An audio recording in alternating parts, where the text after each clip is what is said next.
பாரத் நேயர்களுக்கு அன்பு வணக்கம். நம்ம பார்க்க போற தலைப்பு அண்ணாமலையின் கனவு பலித்தது. விஜய் அவர்கள் ஆரம்பித்த தமிழக வெற்றி கழகம் 107 தொகுதிகளில் ஜெயிச்சிருக்குது. திமுக அதிமுக ரெண்டு கட்சிகளையுமே மண்ண கவர் அளவுக்கு ஒரு பெரிய மாபெரும் வெற்றியை அந்த கட்சி இன்னைக்கு சந்திச்சிருக்குது. ஓட்டுக்கு பணம், டோக்கன், பரிசு பொருள் தொகுப்பு எல்லாத்தையும் தாண்டி விஜய் அவர்கள் வெற்றியை குறித்து பார்த்து சொன்னா அண்ணாமலை அவர்களுடைய கனவு அப்படின்னு நம்ம சொல்ல வர்றதுன்னு திராவிடம் இல்லாத தமிழகம், காங்கிரஸ் முக்த் பாரத் அப்படின்னு சொல்லி நம்ம தேசிய அளவில் காங்கிரஸ் இல்லாத பாரதம்னு சொல்லி நரேந்திர மோடி அவர்கள் சொல்லிட்டு இருக்கிறாரு. அதே போலத்தான் அண்ணாமலை அவர்களுடைய தனிப்பட்ட கருத்து என்னென்ன, தமிழகத்தில் திராவிடம் அப்படிங்கிற சக்தி வேரடி மண்ணோட அகற்றப்படணும் அப்படிங்கிறது தான் அண்ணாமலை அவர்களுடைய எண்ணமாக இருந்துச்சு.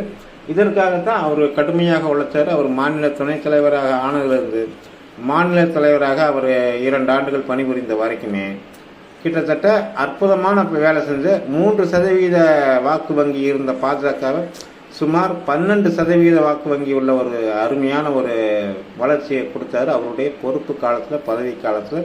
2024 பாராளுமன்ற தேர்தல் முடிவின் போது 12% வாக்குகள் அவர் பாஜக கொடுத்திருந்தாரு. கூட்டணியோடு சேர்த்து 18% வாக்கு வங்கி உள்ள ஒரு அருமையான கூட்டணியை அவர் வடிவமைச்சிருந்தார். இந்த நிலையில தான் தேசிய தலைமை உத்தரவிட்ட கீழே அதற்காக கட்டுப்பட்டு அவர் அதிமுகவுடைய கூட்டணி அப்படிங்கிற ஒரு விஷயத்துக்கு அவர் ஒத்துக்கிட்டாரு. அவருக்கு அதிமுக கூட கூட்டணி வைக்கிறதுல எல்முனை அளவு கூட உடன்பாடு இல்லைங்கிறது ஊருக்கே தெரிந்த விஷயம். திரு எடப்பாடி பழனிசாமி அவர்கள் உள்பட எல்லாத்துக்கும் தெரிந்த விஷயம் இந்த விஷயம்.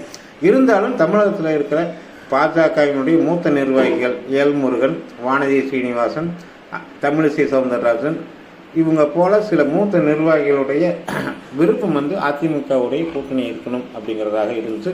அந்த விஷயத்தை நம்ம இன்னொரு தனிப்பதிவில் பார்ப்போம். இப்போ நம்ம சொல்ல வர்றது என்னென்னா, தமிழக வெற்றி கழகம் பெற்றிருக்கிற வெற்றி சும்மா அற்பமான ஒரு வெற்றி கிடையாது. அவர்களுக்கு அந்த வெற்றியினுடைய அருமை புரியுதோ இல்லையோ, நமக்கு அந்த வெற்றியினுடைய அருமை புரியுது. ஏன்னு கேட்டால், திமுக ஆரம்பித்தது 1949, அதாவது சுதந்திரம் வாங்கி 2 வருடத்தில் ஆரம்பிக்கப்பட்ட கட்சி தான் திராவிட முன்னேற்ற கழகம். அந்த திராவிட முன்னேற்ற கழகம் ஆட்சியை பிடிச்சது 1967. கிட்டத்தட்ட ஒரு 77 வருஷ ஆலமரத்தை வேரோட வெட்டி வீழ்த்தி இருக்குது தமிழக வெற்றி கழகம். ஆனால் அதற்கு மிக முக்கிய காரணமாக அமைஞ்சது கடந்த 5 ஆண்டு காலம் கோரமான கொடூரமான சட்டம் ஒழுங்கு சீரழிந்து போன ஸ்டாலின் அவர்களுடைய ஆட்சி தான். இந்த ஸ்டாலின் எதிர்ப்பு, திமுக எதிர்ப்பு மக்கள் மத்தியில் உருவாகிறதுக்கு காரணம். முதல் விஷயம் இந்த விஷயம். அடுத்ததாக அதிமுக கூட கூட்டணியாக வச்சதுனால பாஜகவினுடைய தனித்தன்மையை நம்ம இழந்துட்டோம் அப்படிங்கிறது இந்த இடத்துல நம்ம சொல்லியாகும். ஏன்னு கேட்டால் 12% வாக்கு வங்கியோட பலமான ஒரு கட்சியாக உருவெடுத்திருந்துச்சு 2024 பாராளுமன்ற தேர்தலின் போது பாஜக. தமிழகத்தில் 18% வாக்கு வங்கியோட ஒரு அற்புதமான கூட்டணி அமைச்சிருந்தார் அண்ணாமலை அவர்கள். ஆனால் அதற்கு கேப்டனாக இருந்தது அண்ணாமலை அவர்கள். தமிழக பாஜக பீடு நடை, சிங்க நடை போட்டு நடந்துட்டு இருந்தது அண்ணாமலை அவர்களுடைய பொறுப்பு காலத்தில் தான். ஆனால் அண்ணாமலை இந்த தேசிய ஜனநாயக கூட்டணி தமிழகத்தில் மிக முக்கியமான ஒரு இடத்துல அவருக்கு அந்த பொறுப்பு பதவி வழங்கப்படவில்லை அப்படிங்கிற விஷயம் மக்கள் மத்தியில் ஒரு பெரிய தாக்கத்தை ஏற்படுத்துச்சு.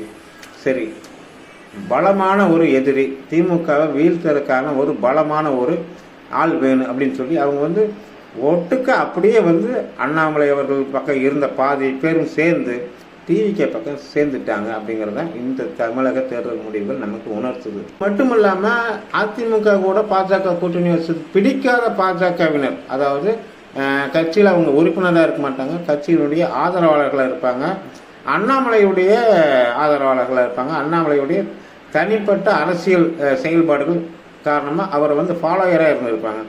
அவங்க அண்ணாமலையே களத்தில் இல்லை அப்படிங்கிறப்ப நம்ம எதுக்குப்பா இந்த கூட்டணிக்கு போட்டுட்டு விஜய்க்கு போடுவோம் அப்படின்னு சொல்லி கூட ஒரு குறிப்பிட்ட சதவீதம் பாஜகவுக்கு விழுக வேண்டிய வாக்குகள் டிவிகேக்கு விழுந்திருக்கிறதுக்கு வாய்ப்புகள் அதிகமாக உள்ளது. அளவுக்கு திமுக எதிர்ப்பு மக்கள் மத்தியில் இருந்திருக்குன்னு சொன்னால் 10,000 ரூபாய் தருவேன் நான், 5,000 ரூபாய் ஆல்ரெடி கொடுத்துட்டார் ஸ்டாலின் அவர்கள். அதை கூட பொருட்படுத்தாமல் ஆட்சிக்கு வந்தால் 10,000 ரூபா தருவேன்னு சொன்ன வாக்குறுதியை நம்பாமல் எடப்பாடி பழனிசாமி அவர்கள் ஆட்சிக்கு வந்தோம்னா எல்லாருக்கும் வாஷிங் மிஷின் தரேன்னு சொன்னார். அதெல்லாம் கூட எடுபடாமல் திமுகவை ஒழிக்கணும் அப்படிங்கிற ஒரே ஒரு முடிவோட மக்கள் கிளர்ந்து எழுந்து எல்லா பக்கமும் பல்வேறு தொகுதிகளில் வந்து திமுககாரங்க ஓட்டுக்கு காசு கொடுத்தாது. எல்லாத்துக்கும் தெரியும் திராவிட கட்சிகள் காசு கொடுத்து மறுக்க முடியாது. அதையெல்லாம் மீறி கூட டிவிகேக்கு ஓட்டு போட்டுக்கிறாங்க மக்கள். பெரிய பெரிய ஜாம்பவான்கள் எல்லாம் இந்த சுனாமியில் திமுக எதிர்ப்பு புயலில் வேரோடு விழுந்துக்கிறாங்க. குறிப்பாக சொல்லணும்னா முதுபெரும் அரசியல்வாதி துரைமுருகன் தமிழக வெற்றி கழகத்துடைய வேட்பாளர்கிட்ட தோல்வியை சந்திச்சிருக்கிறார். அது மட்டும் இல்லாமல் தமிழகத்தை 5 ஆண்டுகள் ஆண்ட தமிழக முதல்வராக இன்னைக்கு வரைக்கும் இருந்த மு.க. ஸ்டாலின் அவர்கள் தன்னுடைய சொந்த தொகுதியில் வந்து தமிழக வெற்றி கழகத்தினுடைய வேட்பாளர்கிட்ட தோல்வி அடைந்திருக்கிறார், மண்ணை கவியிருக்கிறார். இது வந்து வரலாற்றிலேயே வந்து மிகவும் பேசப்பட வேண்டிய ஒரு கல்வெட்டு போன்ற ஒரு வெற்றி. நம்ம சொல்ல வேண்டிய விஷயம், முக்கியமான விஷயம் என்னென்றால், விஜய்க்கு யாருக்கும் கிடைக்காத ஒரு வாய்ப்பு கிடைச்சிருக்கு. என்ன விஷயம், என்ன அப்படி ஒரு வாய்ப்புன்னு கேட்டிங்கன்னா, தேமுதிகவினுடைய தலைவர் விஜயகாந்துக்கு கிடைக்காத வாய்ப்பு. சூப்பர் ஸ்டார் ரஜினிகாந்த் அவர்கள் வந்து 96களிலேயே வந்து தமிழ் மாநில காங்கிரஸ் உதயமானப்பவே அவர் கட்சி ஆரம்பிக்கிறதாக இருந்துச்சு. அவருக்கு அப்போ கிடைக்காத வாய்ப்பு. மீண்டும் அவர் கொரோனா காலத்தில் வந்து கட்சி ஆரம்பிக்கிறதாக தீவிரமாக செயல்பட்டு மறுபடியும் பல்ட்டி எடுத்து கட்சி ஆரம்பிக்க முடிவை கைவிட்டார். ஸோ ரஜினிகாந்துக்கும் கிடைக்காத ஒரு வாய்ப்பு, ரஜினிகாந்துக்கு கிடைக்காத வாய்ப்பு, தேமுதிகவினுடைய கேப்டன் விஜயகாந்துக்கு கிடைக்காத வாய்ப்பு, மக்கள் நீதி மையத்தை டார்ச் லைட்டை தூக்கி எறிந்து டிவியை உடச்சு ஆரம்பித்த கமலஹாசனுக்கு கிடைக்காத ஒரு வாய்ப்பு யாருக்கு கிடைச்சது? 45 வயதே நிரம்பிய ஒரு இளைய தலைமுறையை சேர்ந்த புதிய அரசியல்வாதி அருமையான ஒரு அற்புதமான வாய்ப்பு கிடைச்சது. இது அவர் எந்த அளவுக்கு பயன்படுத்திக்கிறார் அப்படிங்கிறது வந்து யாருக்குமே தெரியாது. தமிழக வெற்றி கழகத்தில் இருக்கிற கட்சிக்காரங்களுக்கு கூட விஜய் அவர்களுடைய ஆளுமை தெரியாது. ஏன்னாட்டா அவர் இதுவரைக்கும் ஒரு ப்ரெஸ் மீட் கூட கொடுத்ததில்லை. முக்கியமாக குறிப்பாக சொல்லணும்னா தமிழகத்தில் 234 தொகுதியில் பெரும்பாலான தொகுதிகளுக்கு அவர் அந்த பக்கம் போகவே இல்லை பிரச்சாரத்துக்கு கூட. இருந்தாலும் மக்கள் வந்து திமுக ஒளிச்சாகம் இந்த இடத்துல வந்து களத்தில் நிற்கிற ஆட்களில் வந்து ஆளுமைகளில் வந்து விஜய் அவர்கள் மட்டும்தான் வந்து முழுக்க எதிர்க்கிறார் அப்படிங்கிற ஒரு நம்பிக்கையில் தமிழக வெற்றி கழகத்துக்கு வாக்குகளை கொடுத்துருக்குறாங்க. எனவே இந்த வாய்ப்பை விஜய் அவர்கள் எப்படி பயன்படுத்துகிறார் அப்படிங்கிறது வரும் நாட்களில் தான் நம்ம பார்க்க வேண்டியது. இருந்தாலுமே கூட இந்த இடத்துல நம்ம வந்து ஒரு விஷயத்தை மறுக்க முடியாது, மறைக்க முடியாது. ஏன்னு கேட்டால் அண்ணாமலை அவர்களுக்கு வந்து திராவிடமே இருக்கக்கூடாது, திமுக அதிமுக இரண்டுமே இருக்கக்கூடாது, பாஜகவினுடைய தனித்தன்மையோட பாஜக ஆட்சிக்கு வரணும்னு சொல்லி அண்ணாமலை அவர்கள் நினைச்சார். அதனால தான் இந்த தேர்தலில் வந்து அவர் வந்து சூறாவளியாக சுற்றி பிரச்சாரம் செய்தாலும் கூட கூட்டணி கட்சிகளுக்கு அதிமுக உட்பட எல்லா கூட்டணி கட்சிகளுக்கும் பிரச்சாரம் செய்தாலும் கூட நான் போட்டியிட மாட்டேன் அப்படின்னு சொல்லி அவர் ஒதுங்கிட்டார்.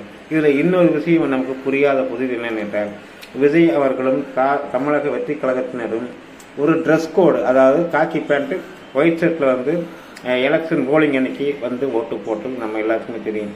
ஆனால் அதே வர்ண உடையோட தான் அண்ணாமலை அவர்களும் எலெக்ஷன் அன்னைக்கு ஓட்டு போட்டார் அப்படிங்கிறது இந்த இடத்துல நம்ம குறிப்பிடாமல் இருக்க முடியல. பொறுத்திருந்து பார்ப்போம். திமுகவும் அதிமுகவும் இல்லாத அரசு எப்படி செயல்படுகிறது என்பதை அதுவரை இன்னொரு பதிவில் சந்திப்போம். உங்களது கருத்துக்களை கமெண்டில் பதிவு செய்யுங்கள். நன்றி, வணக்கம்.